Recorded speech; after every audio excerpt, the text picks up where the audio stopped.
கர்த்தர் அதிசயங்களை செய்கிறார். ஊழியங்கள் வழங்கும் ஜீவ வார்த்தை.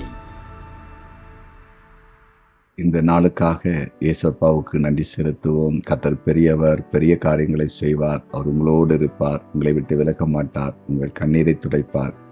மனிதர்கள் கைவிட்டிருக்கலாம், குடும்பத்தினர் கைவிட்டிருக்கலாம், நண்பர்கள் கைவிட்டிருக்கலாம். இனி இந்த பூமியில் எதற்கு வாழ வேண்டும் என்ற ஒரு எண்ணத்தில் நீங்கள் கடந்து போய் கொண்டிருக்கலாம். பயப்படாதீங்க. ஏசப்பா இன்றைக்கு அற்புதம் செய்வார். உங்களோடு அவர் இருப்பார். பெரிய காரியங்கள் அவர் செய்ய போகிறார்.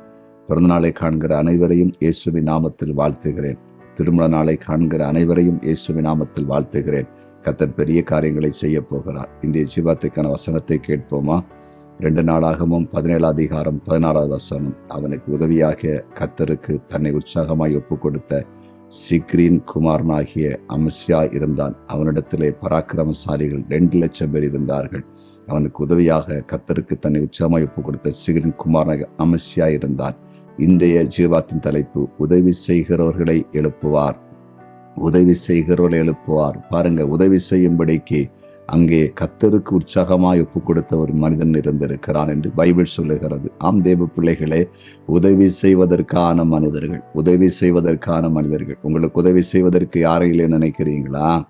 ஆண்டவரால் உதவி செய்வதற்கு மக்களை எழுப்பி நிச்சயமா தர முடியும். நாட்களில் ஒரு அருமையான குடும்பத்தை நான் சந்தித்தேன்.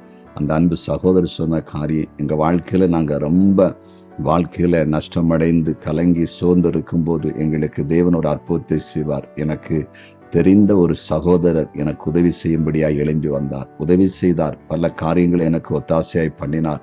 நான் அதிலிருந்து எழும்பி வந்தேன், ஆசீர்வதிக்கப்பட்டேன் என்று சொல்லி ஆண்டவரை குறித்து மேன்மைப்படுத்தினார்கள். ஆம் தேவ பிள்ளைகளை, உதவி செய்வதற்கான ஆட்களை எழுப்புவதும் கர்த்தர் தானே. ஆம், அவர் எழுப்பி தருவார்.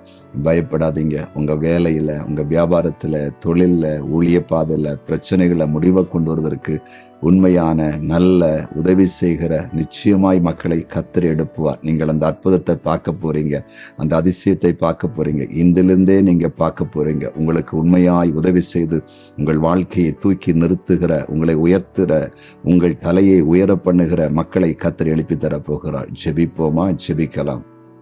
எங்கள் அன்பு தகப்பனே, உம்முடைய ஜீவன் உள்ள வார்த்தைக்காய் ஸ்தோத்திரம். நீர் பெரியவர். உதவி செய்வதற்கு கர்த்தருக்கு ஒப்பு கொடுத்த மக்களை, கர்த்தருக்கு பயந்த மக்களை உம்முடைய பிள்ளைகளுக்கு எழுப்பி கொடுங்கப்பா, எழுப்பி கொடுங்க ஏசப்பா, எழுப்பி கொடுங்க. தடைகள் மாறட்டும். எங்களுக்கு யார் இருக்கிறாங்க? நாங்கள் தான் எல்லா இடத்துக்கும் போக வேண்டியது இருக்கிறது.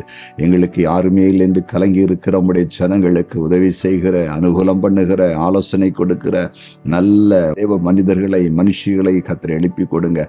தடை மாறட்டும், கட்டுகள் விலகட்டும், போராட்டங்கள் விலகட்டும், சத்துருடைய ஆதிக்கங்கள் இயேசுவின் நாமத்தில் விலகட்டும் என்று ஜெபிக்கிறோம். விலகட்டும் என்று ஜெபிக்கிறோம். தேவனே, இப்போது நீர் அற்புதம் செய்கிறீர். அதற்காய் ஸ்தோத்திரம். இன்றைக்கு ஆண்டவரே, வியாதிப்பட்ட மக்களுக்காய் ஸ்தோத்திரம். இப்பொழுது சுகமாக்கும் சகல நோய்களும், கிட்னி பாதிப்பு விலகட்டும், காற்று பாதிப்பு விலகட்டும், ஆண்டவர் லிவர் பாதிப்பு விலகட்டும், சுகர் விலகட்டும், பிரஷர் விலகட்டும், கொலஸ்ட்ரால் விலகட்டும், கேன்சர் நோய் இயேசுவின் நாமத்தில் விலகி போவதாக. தகப்பனே, பிக்ஸினால், அந்த வலிப்பினால் அவதிப்படுவர்கள் இயேசுவின் நாமத்தில் விடுதலையாக்கப்படட்டும். மூல வியாதியினால் ஆண்டவரை கஷ்டப்படுகிறவர்கள், சிரங்கினால், சொறியினால் கஷ்டப்படுகிற எல்லாரையும் கர்த்தர் சுகமாக்கும்படியாய் ஜெபிக்கிறோம். கர்த்தருக்கு ஊழிய செய்கிற தேவ பிள்ளைகளுக்காய் ஜெபிக்கிறேன். பாடுகள், நெருக்கம், உபத்திரவம், நிந்தனை, அவமானம் எல்லாம் இயேசுவின் நாமத்தில் விலகட்டும் என்று ஜெபிக்கிறேன். படிக்கிற பிள்ளைகளுக்கு நல்ல ஞானத்தை கொடுப்பீராக. ஆண்டவரை, படித்த பிள்ளைகளுக்கு வேலையை கொடுக்கும்படியாய் ஜெபிக்கிறேன். ஜெபத்தை கேட்டீர், நன்றி. இயேசுவின் நாமத்தில் பிதாவே, ஆமேன், ஆமேன், ஆமேன்.